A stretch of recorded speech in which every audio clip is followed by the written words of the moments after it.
Hey everybody, in this video I wanted to do a quick little unboxing and review of the Zoomed Lowboy 50-gallon aquarium.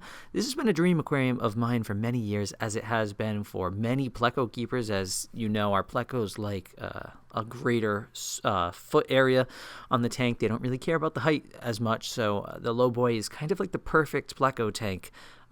I purchased this one to use as a grow out for all of my pleco fry, particularly hype and citrus fry that I've been breeding over the years. So I'm kind of just dropping them all in this tank and letting them grow out to size and then pulling them as they get big enough.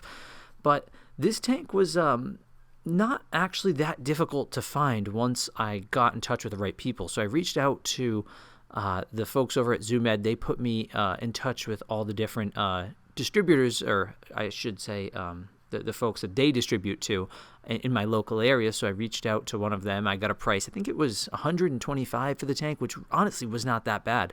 When you factor in the fact that you're not paying for shipping now, $125 flat for this tank was an easy pill for me to swallow. So I went and I picked it up, and I have it now. It has no cracks in it or anything. It was already opened, I'm guessing, because the pet store that ordered it for me opened it up just to verify that it had no cracks.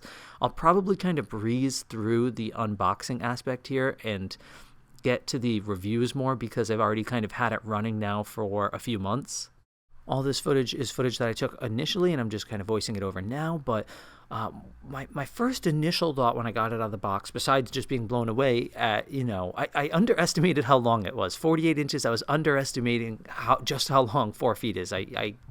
I was pretty spot on with how wide it was going to be, 2 feet, because the shelf I'm putting it on is 2 feet, so I was able to kind of easily visualize that. But 4 feet ended up being a lot longer than I was thinking. But the dimensions and everything are really, really cool. The one thing that I initially had noticed on my first impressions was that it seemed maybe a little dirtier and messier than I was expecting. There were a few little spots of silicone, kind of like splatter and smudges on the glass, that were kind of very noticeable to me when I first got it out of the box. But honestly, to be completely honest, it went away the second I got this thing with water in it.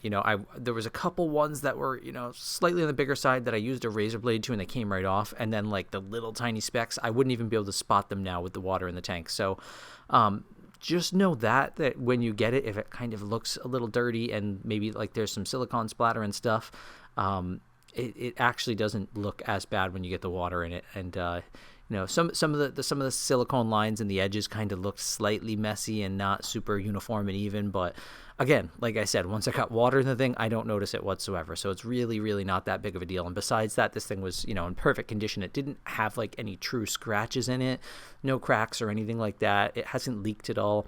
So I did drill this tank, actually, and I'll do a separate video kind of showing me drilling it, because I was going to do a how to drill an aquarium video anyway. It drilled perfect, it's non-tempered glass, and it was very easy to drill.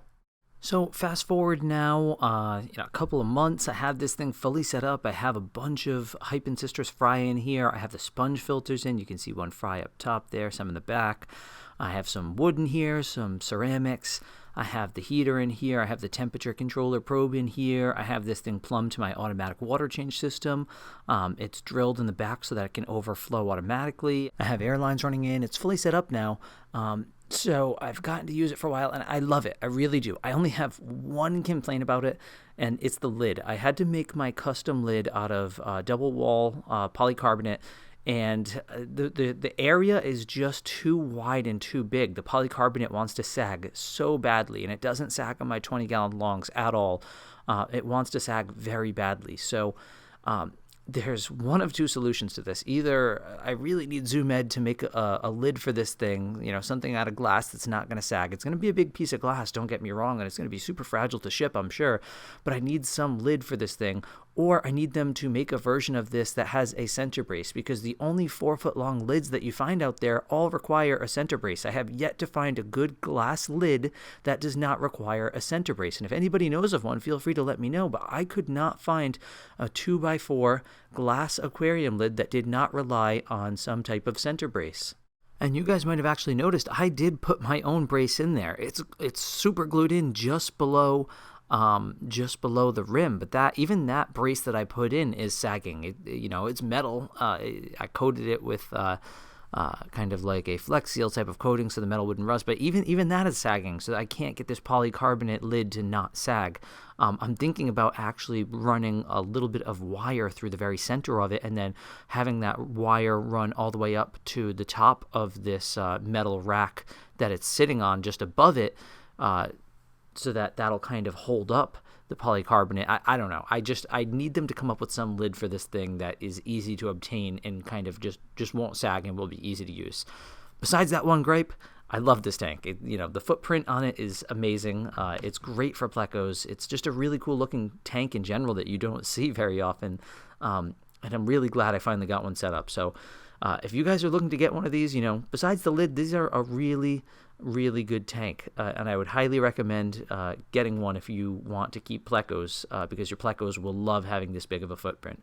But anyways, those are kind of my first impressions and thoughts on the ZooMed 50-gallon Lowboy Aquarium. If you're new to my channel and you want to see a lot more great aquarium videos just like this, hit that subscribe button. And if you found this video useful in any way, hit that like button. And as always, thank you for watching.